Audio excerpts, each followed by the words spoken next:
शरद पवारांचा मुख्यमंत्री देवेंद्र फडणवीसांना फोन। गोपीचंद पडळकरांनी जयंत पाटील यांच्यावरती केलेल्या खालच्या स्तरावरच्या टीकेवरती व्यक्त केली नाराजी।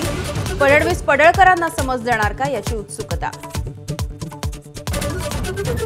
भाजपचे आमदार गोपीचंद पडळकरांच्या जयंत पाटील यांच्यावरच्या टीकेनंतर सांगलीमध्ये आज मोर्चा। संभाजीनगरमध्ये सुद्धा कार्यकर्त्यांचा पोलीस ठाण्यामध्ये ठिय्या, गुन्हा दाखल करण्याची मागणी। श्रीकांत शिंदे हा बाळासाहेबांनी खासदार केलेला पोरगा। संजय राऊत यांनी पुन्हा एक दडी बसलं। एकनाथ शिंदेंनी राजन विचारेंचे पाय धुवून तीर्थ प्यावं असाही खोचक सल्ला। राष्ट्रवादीचे मंत्री इतर कामांमध्ये व्यस्त राहणार असतील तर पद सोडावं लागेल, अजित पवारांचा इशारा। पालकमंत्र्यांना 3 दिवस मतदारसंघांमध्ये काढावेच लागतील अशी ही अट।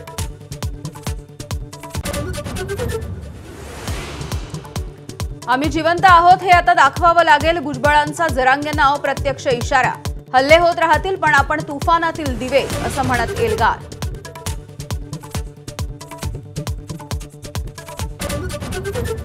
मनसेचे अध्यक्ष राज ठाकरे आज अंबरनाथ आणि कल्याणच्या दौऱ्यावर। आगामी स्थानिक स्वराज्य संस्थांच्या निवडणुकांच्या पार्श्वभूमीवर पदाधिकाऱ्यांसोबत करणार चर्चा।